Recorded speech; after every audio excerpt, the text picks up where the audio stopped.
منطقة الصقلاوية بالفلوجة. ضيفية على الفرقة الأولى، هاي التدخل السريع. صار الفوج مالتنا صار له 8 اشهر هناك. 8 اشهر هناك صار له الفوج، يعني ما اقول لك مسيطرين 100%، وانما اقول لك هل نقدر عليه. بس فترة ورا فترة احنا نشوف، قلت لك الخيانة تبدي. قبل حوالي شهرين هم سقط فوجنا. ظل سقط، انسحبنا للفرقة، وهم رجعنا النوب، رجعنا لزمنا القاطع من جديد، هم جبنا عتاد ورجعنا. بس هسه هاي الجديدة ظلينا 5 ايام احنا بمنطقة السشر. 5 ايام لا عتاد لا اكل لا شرب، ظلينا هناك. ما خلينا واحد ما خبرنا. مكاتب مراجع، اعضاء برلمان، هاي كلها اتصلنا بيها. وموبايلاتنا ما تسكت. من الصبح لليل احنا يخابرونا اجوكم وجا الرتل، طب الرتل، اجتكم القوات، الحشد الشعبي، هاي القوات راح تبيد رمادي كلها تصفيها. واحنا متعنين، ويوم عن يوم ويوم عن يوم، وكل شيء ماكو، ولا واحد اجانا. اخر يوم الساعة 12 و10 خلصوا صلاة، كبروا بالجوامع. زين الارزاق تجيكم عن طريق الطيارات هاي الفترة 5 ايام؟ ما توصلنا، يذبها لهم مو لنا. اي الارزاق اللي الطيار اللي يذبها، يذبها بيننا وبينهم، لا نقدر نوصلها ولا هم يقدرون يوصلوها. كل ما نقول له ليش مثلا ينادونا هم اتصالات، يقول لهم الهوى ياخذها، يعني ما توصل علينا. صحيح. فظلينا اخر يوم طلعنا الساعة 12 و10 12 وربع بدا الهجوم من عندهم. يعني لا عتاد عندنا، يعني مثل ما بس يخلصنا. احنا 5 ايام احنا نتناوش وياهم، ما اقول لك باستمرار، احنا نتناوش وياهم.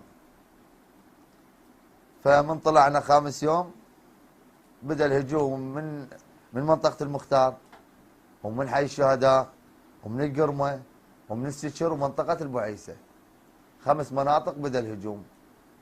جيش جرار طب علينا، طبت ناقلة مفخخة وكيا بنجو وهمر، هم مفخخة طقت على اللواء، وهاونات كلور ذبوا.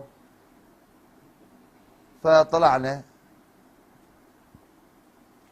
مشينا بالسيارات، الطريق كله مقطوع. ظلنا نمشي لحد ما وصلنا للسشر، قريبين على السشر. احنا وصلنا لمنطقة السشر التحويلة، لقينا اكو قوات جاينا الشرطة الاتحادية كلها بايديها، اماراتهم واقفة، والدبابتين بي ام 1 ذن واقفات بالطريق، والجنود ظاله بالشوارع مدده، اللي مقطومه يده واللي رجله، ويأشرونا هم. بس احنا ما نقدر، اذا وقفت تموت. فطلعنا ظلنا نمشي على مشينا. فوج كله 400 فوج؟ لا مو الفوج كله، لا بس احنا اللي طلعنا 80 واحد او 70 واحد بس، ذول اللي طلعوا. اما الباقيين ظلوا هناك، اللي لزموه او اللي كتلوه او اللي من غاز الكلور واللي من المفخخه. وصلنا قريب على اكو معمل هناك، معمل حراري، لقينا الجيش العراقي كله واقف هناك، والحج الشعبي، كتائب، هاي كلها واقفه هناك. هم تعرضوا لكم بالطريق ذول اللي اي تعرضوا، وي تعرضوا، وقفوا لنا شلون السيطره بالهمر. اكو نقطه عندنا، فقام ولد اسمه علاوي علي فرحان، فكتل من عندهم، بس هم ضربوه هنا، وهذا خلص الوادم يعني، لان هم وقفوا له بالطريق شلون السيطره ويأشروا له. فوصلنا قريب على الفرقه، لقينا الجيش كله هناك. زين هم شنو ذول؟ شكونهم يعني شنو؟ والله عشاير، عشاير والدواعش وياهم، الدواعش يقودوهم.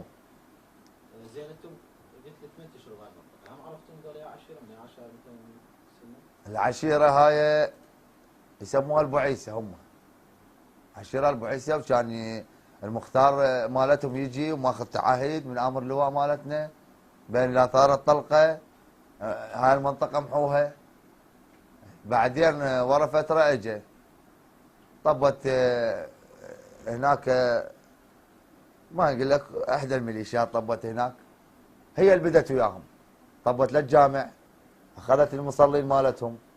يعني احنا 8 اشهر هم طلقه ما رامينا، ولا لهم شغل بينا، ويطلعون سياراتهم ونشوفهم. من اخذوا